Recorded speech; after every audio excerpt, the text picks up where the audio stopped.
ও মাই god, আমি উঠতে চাই, প্লেনটা উঠতে চায়। চলো নিয়ে নি। আমার বিশ্বাস হচ্ছে না ও শাওয়ারকে না বললো। $50,000 এনজয় করো। অবশ্যই করব।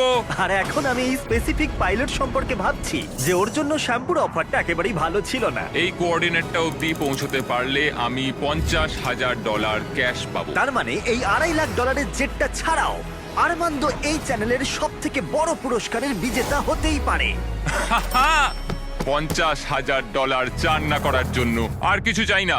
আমার আজকে রাতে সবচেয়ে বড় প্রবলেম হলো আমি এই $50,000টা কোথায় রাখবো। তো এটা আমার পরিবারের খুবই কাজে লাগবে। আমি এবার ঘুমোতে পারবো, সারা রাত টাকার সুন্দর গন্ধ শুকবো। এই চ্যালেঞ্জে আমার সবচেয়ে অদ্ভুত কাজ হলো আমি কি করে এতগুলো টাকাকে অল্প টাকায় পরিবর্তন করে এই প্লেনটার ভেতর সাজিয়ে রাখবো।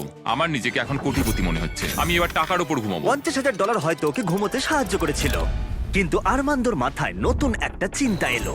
আমি যদি ওই জেটের চাবিটা পাই, আমি সেটাকে নিয়ে ঠিক কি করব? এটাকে আমি বেছে দেবো নাকি এটাকে রেখে দেবো? আরমান্দোর মতো পাইলটের কাছে এই জেটটা জেতা একটা স্বপ্নই বটে, কিন্তু একটা সমস্যা ছিল। আমি একটু হিসেব করে দেখলাম, এই চ্যালেঞ্জটার পর আমাকে যদি প্লেনটা 3 মাসের জন্য রাখতে হয়, হ্যাঙ্গারের জন্য $8,000 খরচ হবে, ইন্স্যুরেন্সের জন্য $10,000, মেইনটেনেন্সের জন্য $30,000। হ্যাঁ, এটা সত্যি যে এই প্রাইভেট জেটটার দাম পরে বেড়ে যেতে পারে। তাই এই ভিডিওতে ও এই $2.5 মিলিয়ন ছাড়াও আরো বেশ কিছু পুরস্কার জেতার সুযোগ পাবে, যেটা শেষে বোঝা যাবে। তাই ও যদি এই জেটটা জিততে পারে তাহলে ও এটাকে মেনটেন করতে পারবে আর পরিবারের স্বপ্ন পূরণ করতে পারবে।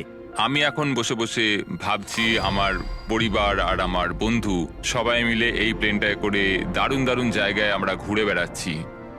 আমি সেটাই ভাবছি। আমার মনে হচ্ছে আমাকে জিমির থেকে এখন অনেকগুলো টাকা জিততে হবে।